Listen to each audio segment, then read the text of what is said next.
Bismillahirrahmanirrahim. Alhamdulillahi rabbil alamin. Salatu wassalamu ala rasulina Muhammad wa ala alihi wa ashabihi wa man tabi'ahum bi ihsanin ila yawmiddin. Allahu jalla wa ala falenderojmë për të gjitha të mira që na ka dhënë. Lutim Allahun e madhnuar që të na beqaton me të mirat në dunja dhe në ahiret. Paqja dhe bekimet e Allahut qofshin me Muhammedin sallallahu alaihi wasallam, bi familjen e tij, shokët dhe të gjithë ata që ndjekin këtë rrugë deri në ditën e fundit të kësaj bote. Lëndëruar jemi dhe sot në takimet e radhës dhe jemi me rrëfimin e radhës nga rrëfimet e pejgamberit sallallahu alaihi wasallam. Rrëfimet e cilat kanë përmbajtje edukative, kanë përmbajtje të përmirësimit dhe të informimit tonë për gjeneratat e kaluara, se si ata janë sjellur në situata të ndryshme, pavarësisht sjellja e tyre ka qenë pozitive apo ka qenë negative. Të gjitha këtu janë mësime për neve që ne i ka përcjell Muhamedi sallallahu alaihi wasallam. Rasti që do të flas sot për ta është një rast i cili është shumë i shkurtër në përmbajtjen e tij, por mendoj se në aspektin kuptimor është me përmbajtje të thellë dhe të madhe. Dhe është një rast që nuk besoj se të gjithë këto që jemi nuk e kemi ndëgjuar spaku ndonjëherë, e dikush edhe shumë herë, por që mendoj se duhet që të ndalemi te ky rast dhe të meditojmë rreth disa kuptimeve të rëndësishme dhe pikave që dalin nga ky tregim që na ka përcjell pejgamberi sallallahu alaihi wasallam. Kur erdhi pejgamberi sallallahu alaihi wasallam në Mekë, padyshim se ardhja e tij, publikimi i thirrjes që e bëri Muhamedi sallallahu alaihi wasallam në Mekë, nuk u prit me duar trokitje, nuk u prit me trëndafila, nuk u prit me shpërblime, por u prit me dhunë, me torturë, me pengesa të ndryshme, me intriga dhe kurthe që çdo ditë Kurajsht e Mekës i drejtonin drejt Muhamedit sallallahu alaihi wasallam. Të gjitha tregimet, transmetimet që vijnë nga koha e Mekës flasin për një presion të madh që ushtrohej mbi Muhamedit sallallahu alaihi wasallam dhe mbi shokët e tij.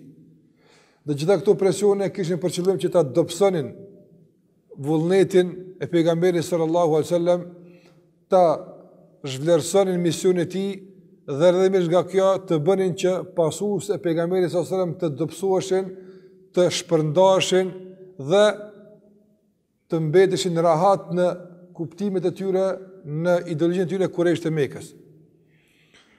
Kur njeriu mediton rreth presionit dhe kurthave të shumta që i kanë bërë Kurajsht e Mekës, çuditet nganjëherë se deri në cilën mas ka mundësi njeriu me e urrejt vërtetën.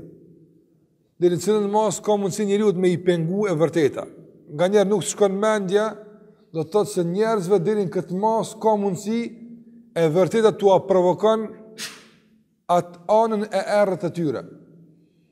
Nuk ka mundësi nganjëherë ta as imagjinon, sikur që përmenda, se sa është njeriu i gatshëm të jetë i egër përballë njeriu kur bie fjala për të vërtetën. Dhe ky rast që po flas për të pikërisht vjen nga kjo kohë, nga koha kur persekutohej, ndjekej, dhunohej në përgjithësi edhe Muhamedi sallallahu alaihi wasallam, edhe e vërteta që erdhi me të, po edhe pasuesit e tij. Një nga këto rastet ishte edhe rasti kur Kurajsht e Mekës e morën për të torturuar Khabbab ibn al-Arat, një nga sahabët e pejgamberit sallallahu alaihi wasallam, po që nuk kishin krah në Mekë, nuk kishte kush ta përkrahte, nga se nuk kishte fis, nuk kishte autoritet, nuk kishte pasuri që ta mbronte nga dhuna e Kurajshve. Dhe Kurajsht ushtruan mbi të një dhunë më të vërtet të paparë që thuhet. Krahas që e zhveshin nga çdo e drejt, krahas që e rrahën, e lidhen, nuk u mjaftuan me tërkët, por ndezën një zjarr dhe mbi këtë zjarr ose ndezën zjarr dhe e lanë pastaj që zjarri të fiket për të mbeten gacat e ndezura. Gacat mbeten të ndezura dhe mbi këto gaca e vendosën Khabab ibn al-Arat me shpinën e tij dhe duke u shkri edhe vjami i tij dhe lkura e tij u fik zjarri që ishte në të. Atëherë me këto plagë edhe shpirtnore, me këto plagë edhe fizike, me gjithë këtë dhunë të ushtruar mbi Khabab ibn al-Arat, erdhi Khababi që të kërkonte dinj nga Muhamedi sallallahu alaihi wasallam. Pejgamberi sallallahu alaihi wasallam ishte i mbështetur për Qabe, qëndronte gjatë në Qabe, aty adhuronte Allahun azza wa jall. Ishte i mbështetur në Qabe dhe ishte i mbështetur me një pallto të tij kur erdhi Khabab ibn al-Arat. Ja tregoi plagët pejgamberit sallallahu alaihi wasallam, ja tregoi dhunën që i shërtuar mbi të. Dhe e tëra që ja tha pejgamberi sallallahu alaihi wasallam ishte një fjalë që për çdo kënd për neve është shumë normale dhe shumë e arsyeshme kërkesa e Khababit. Tha ja Rasulullah, ela tastansiru lana, o i dërguari i Allahut, pse nuk e lut Allahun më na ndihmu? Kjo ishte kërkesa e Khababit. Ela tastansiru lana, lut Allahun të na ndihmon. Me një fjalë, kjo dhunë është e tepër. Ky presion, kjo shtypje është e papërballueshme. Është tepër ajo që kurreshtin duke bërë drejtim tonin. Është diçka që nuk i shpar, nuk i ndëgju më herët. Andaj tha, ela tastansiru lana. A nuk e lut Allahun që të na ndihmon? Pejgamberi sallallahu alajhi wasallam nuk ju përgjigj Khababit as me po e as me jo, por ju përgjigj me një rrëfim nga e kaluara. Nga rrëfime që na po flasim për to. I tha pejgamberi sallallahu alajhi wasallam, ka pas para jush popuj që kanë besuar në Allahun azza wa jall dhe që është ushtruar mbi ta dhunë më e madhe se mbi ju që po ushtrohet. Deri në atë mas kanë përjetuar dhunë sa që është sjell njeriu dhe është ndarë për gjysmë me sharë. Dhe në këtë mas e ka ndarë për gjysmë me sharë. Madje ka pas raste sikur që ka pranë pejgamberi sallallahu alajhi wasallam se dikën nga besimtarët e hershëm e kanë torturuar deri në atë shkallë, sa që me krahër të qelikt ja kanë ndarë mishin nga eshtrat. Kur ja rrëfej këto tregime nga e kaluara pejgamberit sallallahu alajhi wasallam, ju përgjigj kërkesës së Khababit me një fjalë duke thënë walakinnakum qaumun tastajilun. Mirë po ju jeni do njerëz që po nguteni. Kështu i tha pejgamberi sallallahu alajhi wasallam Khababit. Kur njeriu e shet këtë dhunë wallahi dhe jeton disa qaste në Mekë, si kanë jetu ashabët e pejgamberit sallallahu alajhi wasallam, dhe sa shtrejt e kanë paguar bartin e të vërtetës. Dhe pastaj kthehet në kohën që na po jetojmë.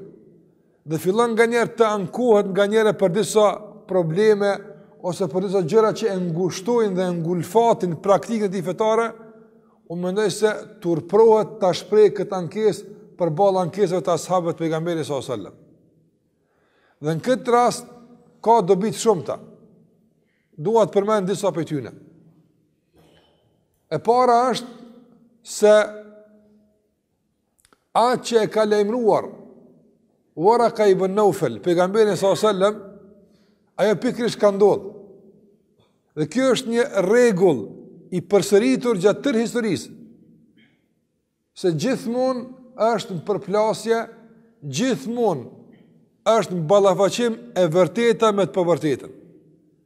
Gjithmonë barzëve të pavërtetës, kategorisë të njerëzve që përfitojnë nga e pavërteta, që përfitojnë në kurriz të tjerëve, gjithmonë të tillëve u pengon e vërteta, nga se i zhvesh nga pozicionet e marrëna padrejtisht, apo i demaskon ata dhe i ul nga pozitat e marrëna padrejtisht. Dhe gjithmonë njerëz të tillë shpenzojnë krejt çka kanë për të penguar për hapjen e të vërtetës. Kjo nuk ka ndodhur për shembull me një popull në historinë e lashtë. Kjo nuk ka ndodhur vetëm me një pejgamber, por është traditë e vazhdueshme që çdo pejgamber që ka ardhur e ka pretuar të njëjtën. Çdo barc i të vërtetës e ka pretuar të njëjtën. Prandaj edhe kur ka ardhur pejgamberi sallallahu alajhi wasallam, i shqetësuar nga ajo shpallë që i ka, nuk ka di çfarë po ndodh. Khadija radhiyallahu anha, gruaja e tij, e ka marrë ka thënë te Waraka ibn Nawfal, tek një kushërir i saj, i cili ka pas dije për historinë e pejgamberëve, ka pas dije për librat e hershme të zbritura nga Allahu azza wa jall, edhe i ka thonë burrit tim po i vjen kështu diçka. Posa ja ka sqaruar pejgamberi sallallahu alajhi wasallam se çka i ka ardhur në takim me Xhibrilin, ka thonë ky është Xhibrili, meleku që u vije pejgamberëve. Ka thonë nuk më ka marrë mendja se tash ka ardhur koha që të vije ky pejgamber.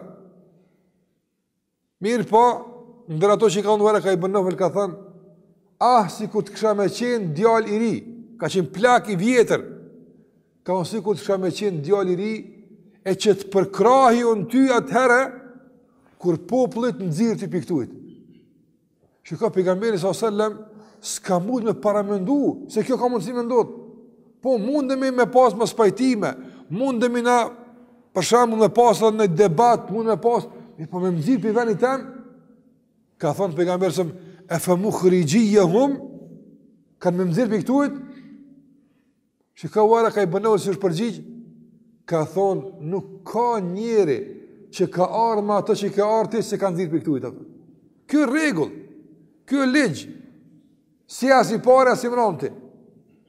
Apo as nuk je i pare, as nuk je i fundit, që dëbohet për shkak të vërtetës, që dhunohet për shkak të vërtetës, që ushtohet presion mbi të për shkak të vërtetës, si as i pare, as i mramti.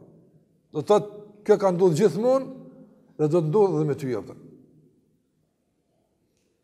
E dyta që e fitojmë për kësaj është se njohja e ligjeve të Allahut azza wa jall, ligjeve kosmologjike, e një prej tyre është përplasja e të vërtetës me të pavërtetës, i ndihmon besimtarin që ta kupton situatën normale, jo në gjendje të jashtëzakonshme, jo të kupton se veç atij po i ndodh diçka që kërkuesi ka ndodhur. Ka ndodhur diku edhe më tepër. Dhe njerëz kanë paguar shumë më shtrejt dhe kanë qenë të gatshëm të paguajnë shumë më shtrejt çmimin e të vërtetës, ndoshta shumë më shumë se që na mendojmë që im duke paguar. Nga se, sikur që ka thonë pejgamberi s.a.s. Ka thonë, ela inne sil'at Allahi ghalia, ela inne sil'at Allahi l'gjenne. Ka ndine se malli i Allahut është i shtrajt, a se malli i Allahut është gjenneti. Njerëz e kanë paguar shumë shtrejt këtë gjennet. Kënaqësinë Allah xhallahu ala kanë qenë gjennet me paguar shumë shtrejt. Jo vetëm me në poshtin e epshit, jo vetëm me kohën e tyre dhe pasurinë, por edhe me trupin dhe qenin dhe komoditetin dhe rahatin dhe lidhjen e tyre deri në atë mas, sa që janë zhvesh nga çdo e drejtë. Por tërë kjo nuk i ka largu nga feja Allahut azza wa jall.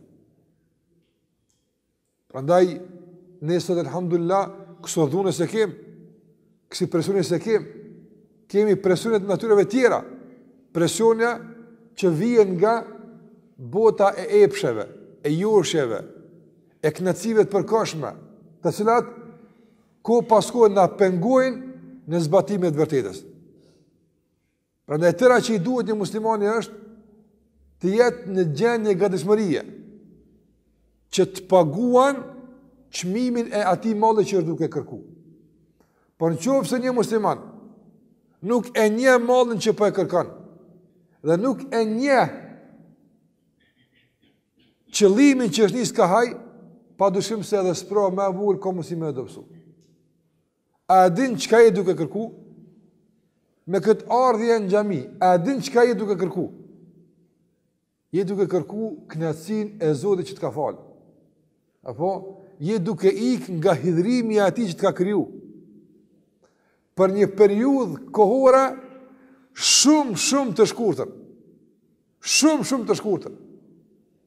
Allahu xhalla xjalaluhu na ka sprovuar neve njerëzve me një jetë që na duket se e ka një kohë zgjatje të caktuar.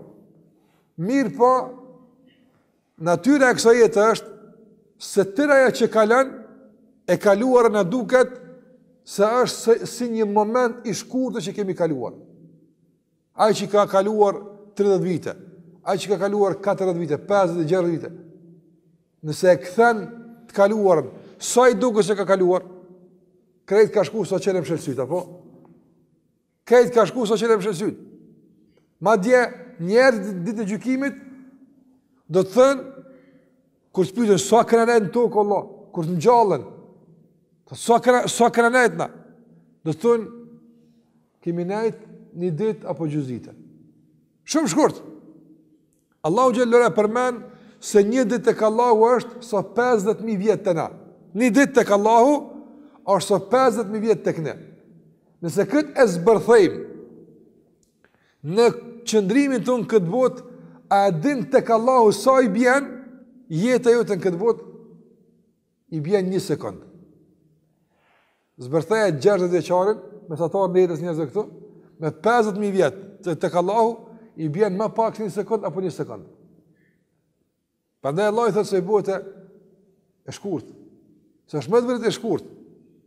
Dhe përballë asaj që po do me arrit për hershmërinë e qëndrimit në xhenet, sa je i gatshëm të paguaj çmimin e saj. Në jemi të gatshëm të prish gjumin për Allahun azza xal, me lonë kënaqësi të shkurtë të kësaj bote që na dëmton. Me nda kohë për Zotin xhel xelaluhu, atëherë çfarë jemi në gjendje të bëjmë për të vërtetën që Allah na ka ndëruar me të? Këtë porosi ka dash pejgamberi sa sa mi abort Khababit. Ka dash me tregu se e vërteta që ti po e bart dhe qëllimi që ti e nis me realizu, e ka një çmim. Apo? Dhe nuk duhesh ti me bë pazar në këtë çmim. Po duhesh ti si gatshëm sa e rrit çmimin Zoti xhallahu ala, ti je i gatshëm me e paguar. Nga se çmimi vjen në bazë të sprovave. Apo? Dhe ai që dërgon këto sprova është Allahu azza wa jall, për të provuar gatishmërinë tënde që të paguar çmimin e asaj që po e kërkon. Andaj sa je i gatshëm të paguaj këtë çmim? Dikon Allah sprovon me smundje. Dikon Allah sprovon me varfëri, dikon me presion dhe me dhunë të ushtruar nga tjerët. Dikon me epshe, dikon me autoritet, dikon me mënyra ndryshme. Gjitha sprovat të ndëruar që na vijnë, të gjitha sprovat që vijnë nga Allahu xhallahu ala, e që këto sprova e rrezikojnë qëndrueshmërinë tonë fen Allahut azza xal. E rrezikojnë të vërtetën që kemi në dorë, të gjitha këto sprova janë çmimi i të vërtetës që ti e bart.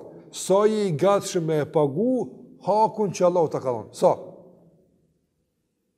Pejgamberët e Allahut e kanë pagu shumë më shtrejt se na që po paguajmë. Pasues të pejgamberët e kanë pagu shumë më shtrejt.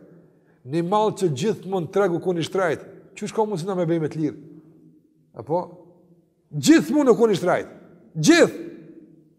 Veç dikush e ka pagu me këtë valutë, e dikush me atë valutë, mirë po të gjitha valutat kanë qenë me çmim të lartë. Pejgamberi sallallahu alajhi wasallam e ka pagu shumë shtrejt. Edhe pse ai nuk ka pas nevojë. Nuk ka pas nevojë ai të provohet për vetën e tij. Por Allahu xhallahu ala e ka përdor pejgamberin sallallahu alajhi wasallam apo me sprovat e ndryshme që të jetë mësim për tjerët se sa i nalt është çmimi i të vërtetës. Andaj sikur sa thotë Ibn Qayyim rahimullah, e thot një shprehje pak qortuese për një kategori dembelash, për një kategori njerëzish që nuk janë gjendje me prish luksin e tyre, nuk janë gjendje me prish një pjesë të ratisë tyre për fenë Allahut azza xal, për kënaqësinë Allahu xhala xhelalu. Sër në gjendje, Allahu s'më më qiu herët shumë sa baj për falë, s'më më qiu na. Allahu s'na bëj kët, s'na bëj kët. E çka mundesh ti më bë? Thot Ibn Qayyim rahimullah, ya mukhannath al-azm. O ti me ambicie të thyra, o ti pa vullnet, a din që në rrugë je? Thot ti e një rrugë që Nuhi Alisam 950 vite është maltratun të. Ti e një rrugë që në ta është therë Zekaria me jahin është pre. Ti e një rrugë që është lodhën të Musa Alisam. E përmendë zë pejgamber, ti e një rrugë që është lodhën më të madhen të Muhammedi s.a.s. Kjo nuk duhet të na frikson. Ja, kjo nuk duhet të na zgënjen. Por duhet na përgatit, na bën të gatshëm që për këtë vërtet që e bartim, për këtë udhëzim që Allah na ka dhëruar, ti me të gatshëm të paguajmë çfarë lloj çmimi. Për asaj që na e kemi. Dhe jemi të bindur se Allahu xhallahu ala, nëse na ka të vërtetën, dëgjoni këtë rregull me vëmendje. Në qoftë se Allahu na ka të vërtetën dhe udhëzimin, nuk e ngrit çmimin e kësaj të vërtete për te mundësive që kena me paguapën. Se ngri këtë çmim. Nuk të jap Allahu këtë mall, e din që i kini qinara me thonë paguajeni mi, e smuj, e ama për të vërtetën. S'ta bën Allahu këtë kështu. Nëse Allahu thot la yukallifu Allahu nafsan illa wus'aha. Allahu nuk e ngarkon askënd për te mundësive. Problemi është tek përcaktimi i mundësive nga ana jon. Na mendojmë se veç i kaq ta mundëm. E Allahu e din sa mundëm na. Andaj ai na sprovon, na ngarkon në bazë të dijes që ai e din se kanë mundësi. Jo në bazë të asaj që na përcaktojmë, unë çka më valla më smoj. Jo nuk je ti ai që përcakton se ti mundesh. Ai që përcakton se ti mundesh është ai që ka kriju, ai që ka mundësitë. Ai e din sa mundesh ti. Andaj çdo sprovë që të vije, dije se mundesh. Nga se nuk të sprovon për te asaj që ti mundesh. Por nëse ti dorëzohesh dhe zgënjesh dhe dobësohesh, atë problemi është i joti. Jo për shkak se s'ke pas ti parë me e pagu, po për shkak se s'jekon i gatshëm me e pagu. Nëse Allahu askën, ose pa mundësh me kjo rregull, Allahu askën nuk e ngarkon për ti mundësive. As në rrafshën e obligimeve, as në rrafshën e ndalesave, as në rrafshën e sprovave, as në rrafshën. Pa mundëshme. Ose pa mundëshme Allahu xhallahu ala dikujt më udhëzimin, hakun, të vërtetën, fenë e tij më dhon. E pastaj më dhon një sprovë më të madhe sa ai që mund më e bart për më marr fenë. Se s'ja ka dhon për më marr, por ja ka dhon për më dhon. S'ta ka pa Allahu xhallahu ala udhëzimin për më ta marr. Jo vallahi. Ta ka dhon për më të ti. Por duke pas parasysh urtësitë shumëta, duke pas parasysh atë që Allahu e dinë që na nuk e dim, vijnë do sprova për të kalit kjo e vërtet, për t'ja ditë vlerën kësaj të vërtete, apo për të fituar sa më shumë shpëlim tek Allahu xhallahu ala, vijnë disa provokime nga anash, vijnë disa sprova, gjithat janë në kuadër të mundësive, asë nuk është jashtë mundësive. Por që thash, kufirin e këtyre mundësive nuk e përcaktojmë ne, por e përcakton ai që është i gjithdijshëm, Allahu azza wa jall. Ai e din se ti mundesh. Andaj sprovon. Për ta syë edhe nuk kanë qenë të gjithë janë sprovu, por jo gjithë njëjtë. Ke pa dikush është sprovu me sharr për gjysmë, po dikush ja ka qenë Allahu sharrën me kryes edhe që e lëshon fen. Jo këti si ja qesëm sharrën. Ki ndryshe ja bëjmë. Se këto mundet me bë. Andaj lëshmëria e sprovave jep me kuptu se sprova është ligj i pandryshueshëm e para dhe lëshmëria jep të kupton kujdesin e Allahut për mundësinë e çdo kujt prej neve. Se për ndryshe shkon një sprovë, njëjtë. Kush e pranon fen, kush është musliman, njëjtë komo që ke shkon pastaj vështirë. Jo çdo gjenerat, jo çdo individ, jo çdo popull ka mundësi me pagu çmimin e vetë njëjtë. Ama ton kanë me pagu me diçka. Dhe kjo nuk është diçka që gjithmonë vazhdon. Jo. Ka pas gjithmonë këso raste, këso presione, këso dhuna, por nuk kanë zgjat për gjithmonë.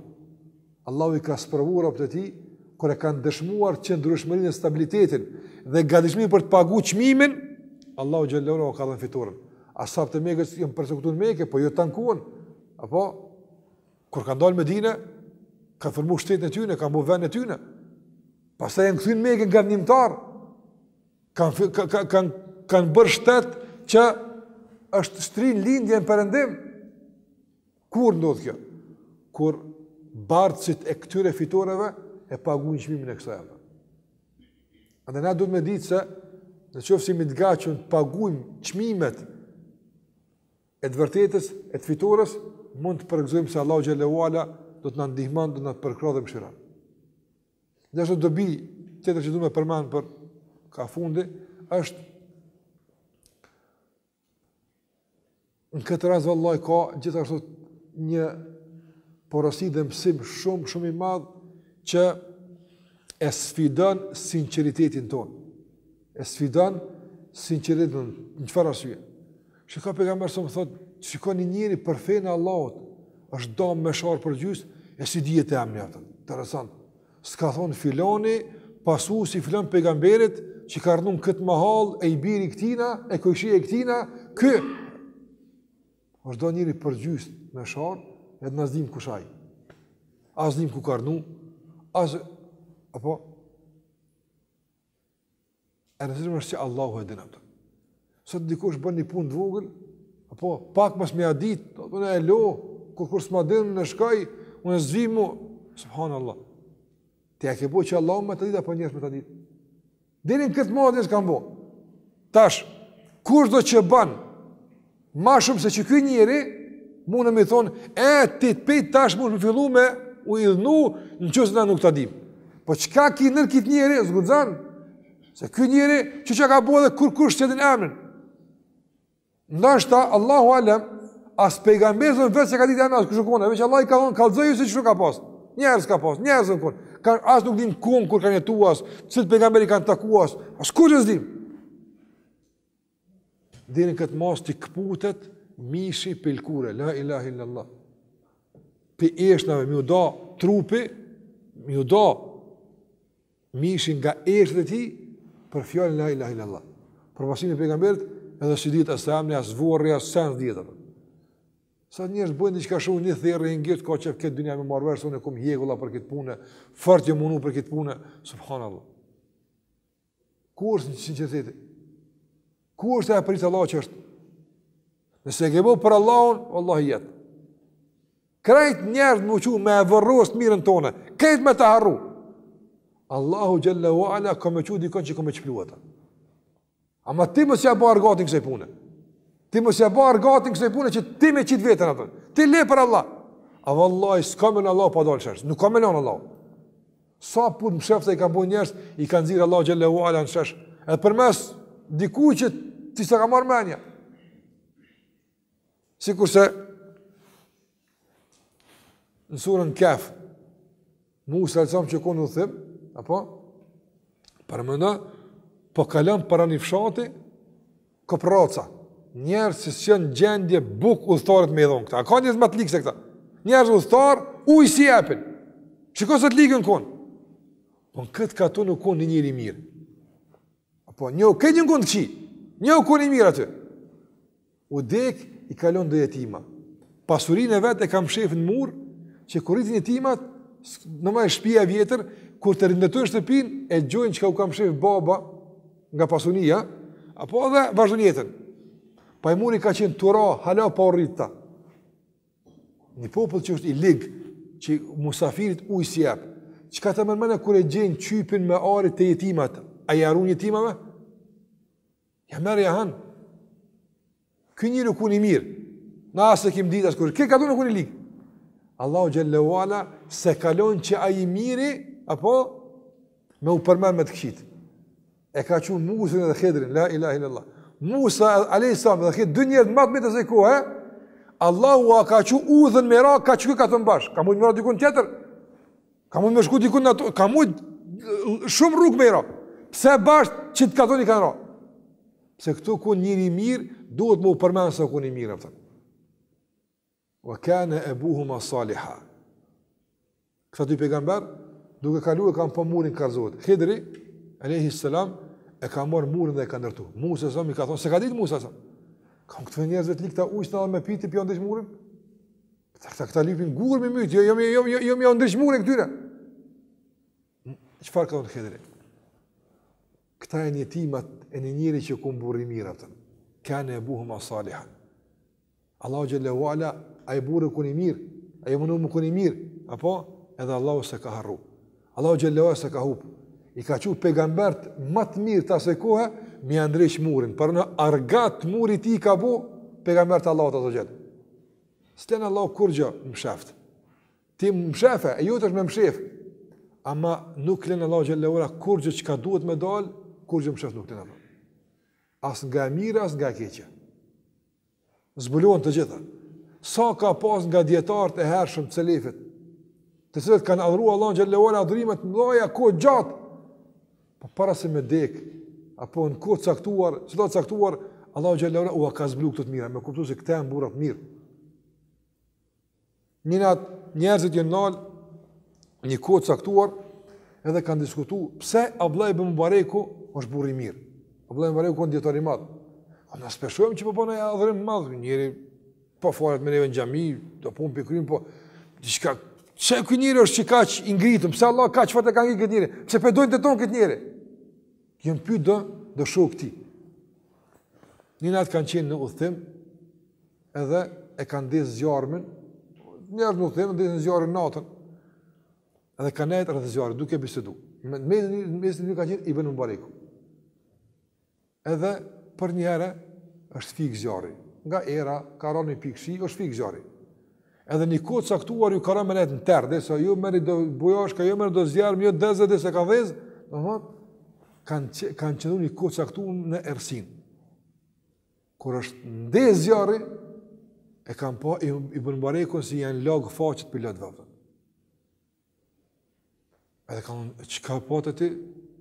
Ama, s'ka pasë më të me mshifë, mos e pa njerës. Ama sare kam mshifë e kitë punë. Allah e dinë apëtë. Që veç me sti me sallahu të kun kja. Po që ku ka dash Allah me i dalë shesh? Ka thonë më kujtu vetëmia në varë, apo dhe errësira e varrit, andaj mendova se çka i thëmë Allahu xhallahu ala kur bijetje. I kanë thonë për çita Allahu pas ka ngrit, se ti ki me dikun tjetër, na i kena me dikun tjetër. Andaj Allahu xhallahu ala ato që i ngrit, vallahi nuk ju bën padresi atyre që si kanë ngrit. Po pse? Nuk ka Allah obligim ne për raport neve, pse këti i ke qu ma shumë se mu, raportam.